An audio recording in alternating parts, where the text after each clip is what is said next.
achievements after 1 year of working in the project, a little more. We have created the complex framework of legal statutes and IT provisions in order to overcome the hurdles of sharing proprietary data between the FPA companies. It's easy to say that we want to share data, but in order to implement them, we had to implement legal provisions, a series of solutions, and so on. Then we have also developed a first version of a toxicity ontology for allowing the gathering, integration, and exploitation of the data stored on the legacy toxicological reports of the companies. For carrying out this protection of the sensitive structural information, we have successfully tested strategies for the masking of this information in a way that make it still useful for the generation of models. We have also designed and set up the first version of the eTox central database. At the same time, we have started the compilation and assessment of public data sources. We are collecting also data from public data sources. We've reached an agreement regarding the architecture that will be modular of the eTox predictive system. We are carrying out an analysis and benchmarking of the current models for the prediction of toxicities, and we have defined the quality criteria for selecting methods that will be incorporated in our system.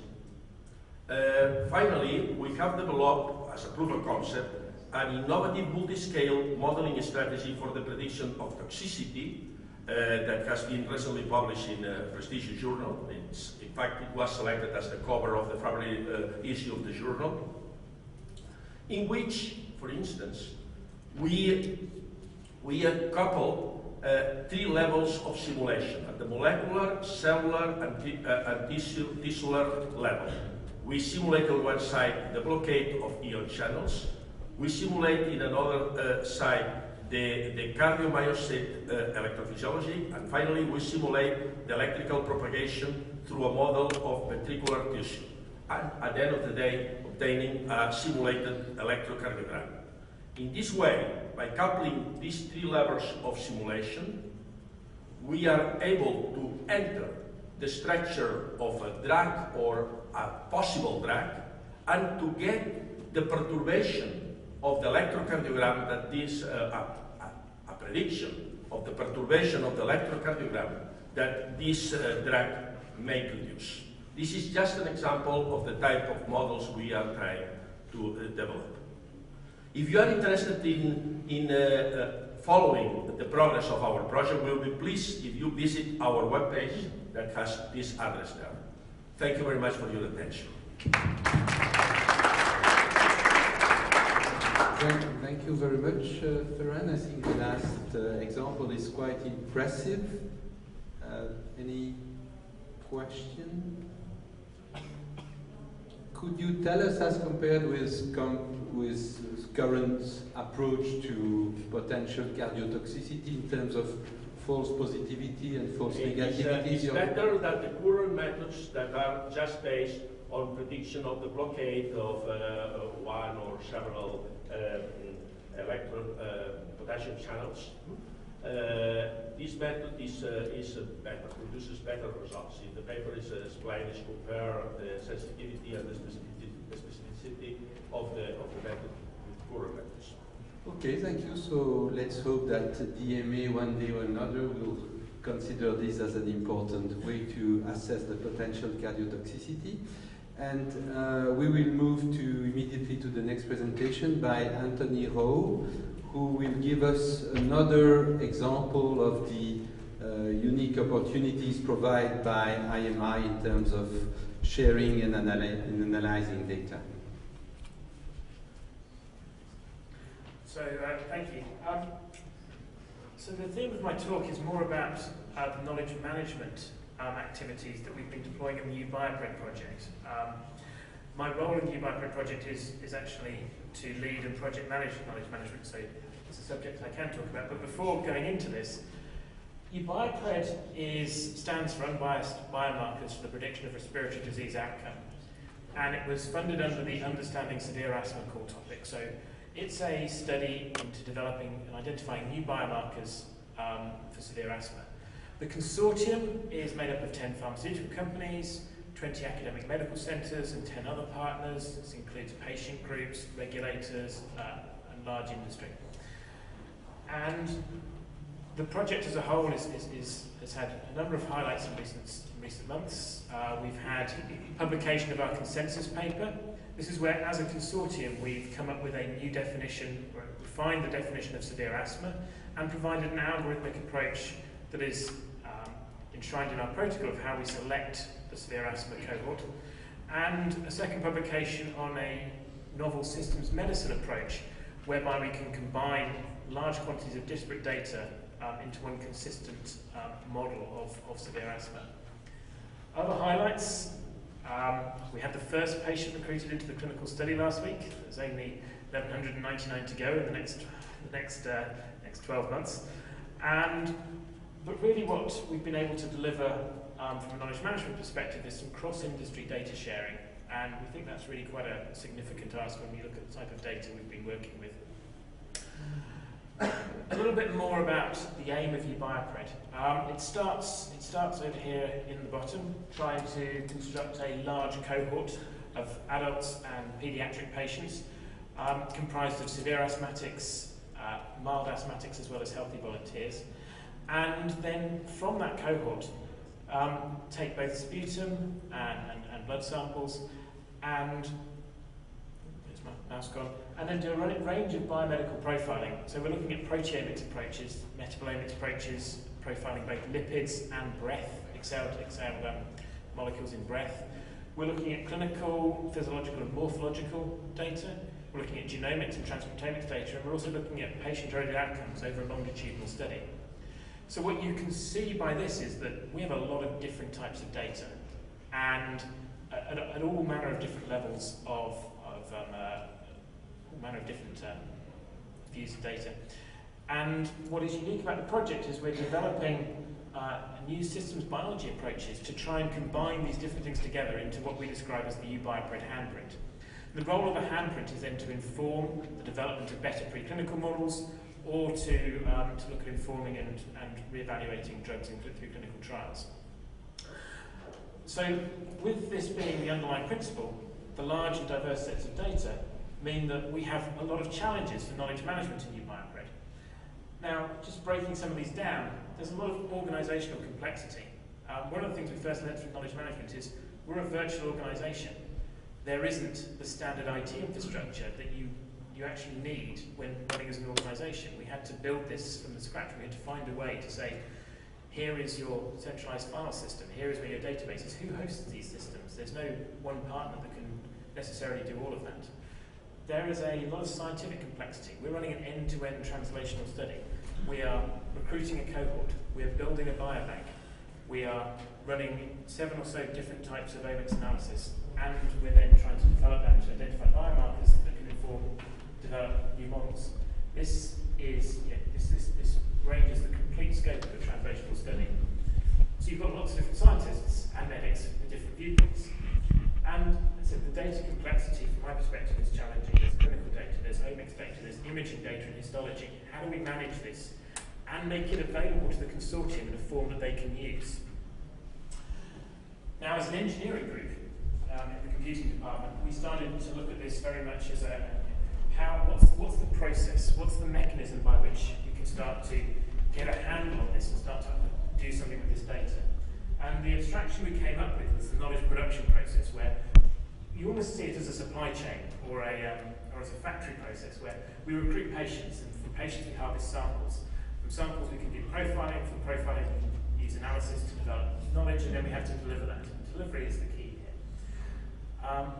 Each one of these steps is defined by a different procedure, and there's been some work on developing both the protocol and the study reference manual. These are well known to people from the clinical and biological spaces.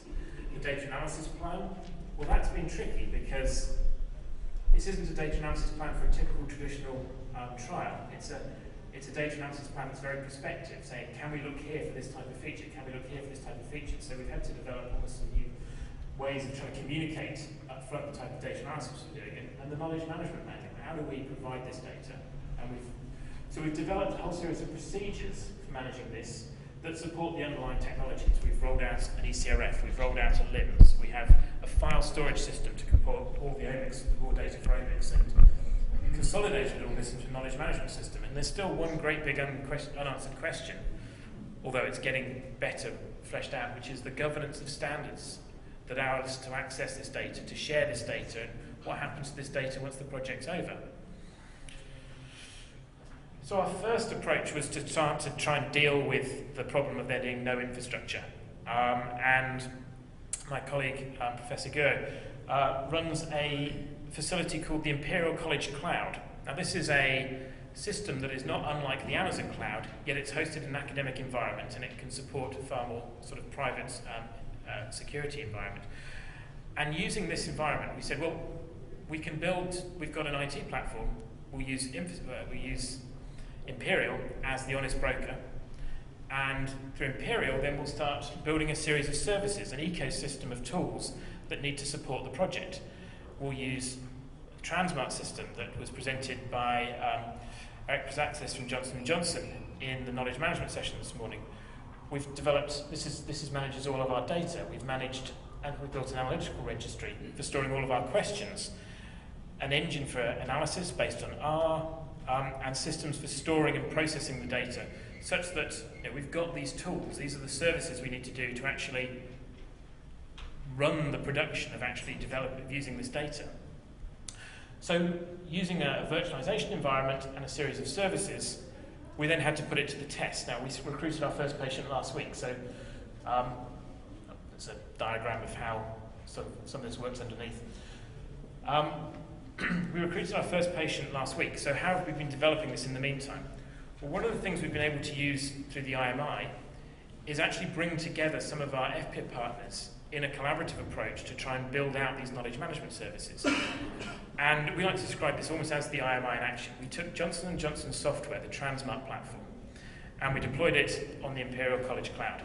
And then we reached out to GSK, who had a consortium of COPD, chronic obstructive pulmonary disease, which is a really good model of the U-BIOPRED data. There is multiple types of omics data, there is a large clinical cohort, there is a longitudinal study, and ECLIPSE data is essentially built up of 3,000 patients, 1,800 clinical attributes with both blood and sputum samples. And we were able to engage GSK in sharing this data with the Johnson & Johnson software, using Imperial as the honest broker in the middle, to trial and actually build out these systems. And we had to take it in steps. We had to build a lot of trust. We pushed things far on both sides, and we've upset both companies, and we've brought it back together, and we're developing a very healthy partnership between these groups, which actually extended out and actually also now having access to data from Novartis and Pfizer and AstraZeneca to actually try this out and how we can do cross-study analysis. But what's important is that this approach, the cloud-based approach plus technology from partners, it took us 15 days from once we had the software installed to actually develop a model that was able to go back to users and say, is this something that is useful to you? And we took it back to the investigators, and they were able to sit and use the tool after some training, and one of them built a recruitment analysis for a clinical trial they were actually running, and it took them 5 minutes to do. And the goal said, I'd wait 2 weeks to get this data in my organisation. We're quite excited when you can deliver that to a productivity gain. This gave us a great base for starting to build our data management on. We know that we can build and store the data from U-BIOPRED in this environment and bring it together and make it available to users to use via a web-driven system. But what we started to find was that this wasn't the end. There have been 30 different hypotheses coming from our consortium, all about what questions they would like to ask of this data. This is not one question, there is now 30 questions, this will expand. And so what we found is that the organisational complexity of actually leveraging all this was so important as well. And we saw the need and developed a new system we're calling the Analytical Register. And this is a database of the scientific questions the consortium want to ask. And why are we doing this? Because the knowledge, the best knowledge about severe asthma in the consortium comes from the investigators. So it isn't just about managing the data, it's about managing the knowledge of the consortium, getting them to externalise that and getting them to leverage this. So this is a system that says, if Peter Sturck, the principal investigator of the project, cares about airway reversibility, he can say, this is airway reversibility. This is how I define airway reversibility. This is the data I'm going to use to answer my airway reversibility questions. So there's a complete log, an audit trail of every question, of how that fits into a structured ontology of questions, and links to the underlying data management. So I can go in a year's time and say, this is the question that's asked, and this is the data that was used to answer it, and the results. So we're bringing all this together, we're bringing this organisational complexity together, using a variety of different tools. So I talked about the 3 challenges. We've developed solutions to 2 of them already. One is the analytical registry that we are currently populating with the investigators. We're dealing with the data complexity using Transmut. There's a scientific complexity which is not fully answered yet, which is there are still a large number of new analytic methods under development, and my colleagues both in CNRS in Paris and Imperial are looking at new methods of systems biology to try and bring all this data together, and that's hopefully what we'll be telling you about next year.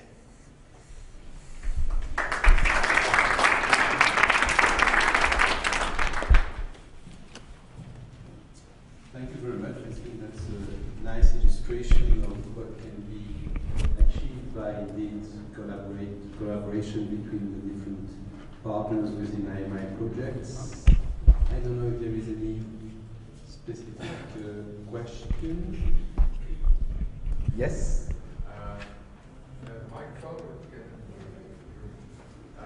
Apparently the questions that your consortium asks will be asked by many other consortia as well in many other projects. Many of the things are generic. So I will talk about open facts later, but in how far are you as a group prepared to also invest time in supporting other IMI projects with the same technology, like we are trying to do for the semantic interoperability of data? So I like to describe this slide as the factory. So one of the reasons about the virtualization technology that we're using here means that if I needed to roll the same infrastructure for a different organization next week, I would basically create their own set of instances of this virtualization system. They would start off as empty, we would populate them, we would need to develop training processes around that. But the fact is that in the UK there's something called a pop-up store, and a trader will get a whole series of stock off the back of the lorry, and they'll open up a shop and they'll trade for just the weekend, and then they'll shut the shop down once they've cleared it all. And I came up with the idea of we need a pop-up infrastructure to support something like an IMI project. You need to be able to bring the consortium together. You need to be able to pop up the tools that support it. Over a couple of years, these people will go away, different systems will change and become important through the life cycle of the project. And at the end of it, you want to be able to turn it all off, leaving the legacy of data and systems that people can use. Now, these questions across IMI haven't yet been completely answered, but using cloud-based technologies to give you systems that can bring it up and down very quickly and very rapidly from starting templates give you a framework for doing that. It's not. There are other systems for doing it, but we're prepared to support other IMI projects using the infrastructure we have. Thank you. I think that we might have additional answer to your question when the 4 core topics will be presented. So I think that from this first phase of project, we have a final presentation about an education and training project, PharmaTrain, and this project will be presented by Professor Sandor Kerpel-Fronius from the Semmelweis University here in Budapest.